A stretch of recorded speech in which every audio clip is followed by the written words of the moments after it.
मुज़ाकराती committee PTI की second leadership की वजह से बनी है। पीटीआई की सेकंड क़यादत चाह रही थी कि कमेटी बने। पीपल्स पार्टी के रहनुमा शहरा रजा के प्रोग्राम बोल आदिल अब्बासी के साथ में गुफ्तगू बोले।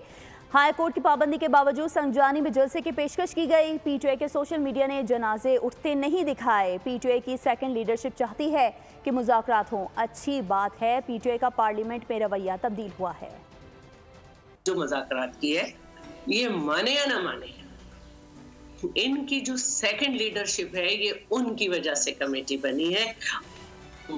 ये जो एडवाइजरी कमेटी थी, पार्लिमानी एडवाइजरी कमेटी, उसका सेशन बिफोर द असेंबली होता है 1 घंटा पहले, और उसमें इनके सारे लोग जो थे वो चाह रहे थे कि बातचीत हो। बैरिस्टर गौहर के पूरे चक्कर थे अडियाला के, और क्योंकि इन्होंने मांगी भी नहीं थी परमिशन और हाई कोर्ट की भी पाबंदी थी, फिर भी इनको संजानी ऑफर किया गया था।